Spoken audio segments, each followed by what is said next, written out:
If you've had a prostatectomy and you're struggling with urinary leakage, you might be wondering why this is happening and, more importantly, what you can actually do about it.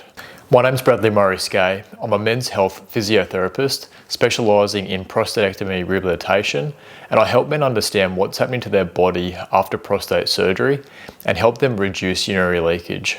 In this video, I'm going to show you exactly why the pelvic floor is so important after a prostatectomy. First, I'm going to show you the basic anatomy and what the pelvic floor actually does. Then we're going to look at the two main muscles involved in urinary control and how they work together. And finally, I'll show you what changes after your prostate is removed and why learning to contract and control your pelvic floor is such an important part of your recovery. So let's talk about the anatomy. Okay, so here we have the male pelvic anatomy. So we've got the bladder at the top here. Underneath the bladder, we have the prostate.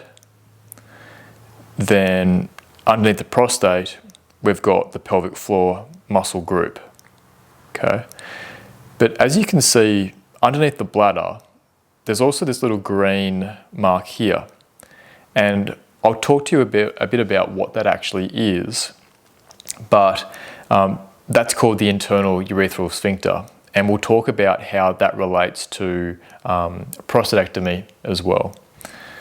Then we've got the pubic bone at the front and the coccyx at the back. And so the pelvic floor is connected from the pubic bone at the front all the way underneath to the coccyx. And so that's where it supports the bladder and also the rectum as well. Okay. Then from the bladder, we've got the urethra. So it travels all the way down from the bladder, all the way down to the penis. Okay. And then we've got the testes. And so we have sperm that come from the testes and then travel to the prostate, and then the prostate is where it then provides the seminal fluid to then help with the ejaculate that comes through the urethra to the penis. Okay, so we really have two main muscles that help with controlling urinary continence. Okay, so we'll talk a bit about those two now. And so over here, so we've got the internal urethral sphincter, which is marked as A, and we've got the external urethral sphincter, which is marked as B. Okay, so A and B. So A is made up of smooth muscle fibers. Okay, it's under autonomic control, meaning we can't actually control it, and it is bigger and stronger than B. Okay, so sort of think about the internal urethral sphincter as the A grade team. It's a better performing team versus B. It's the lower grade, so it doesn't perform as well.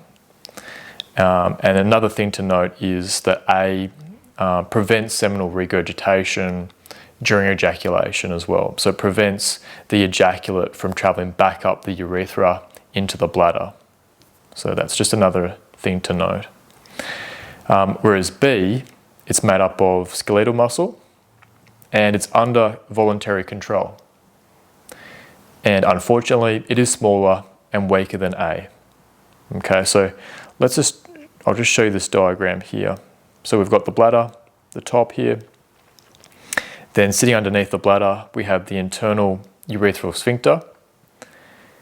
And then we've got the prostate, which is that walnut-sized gland.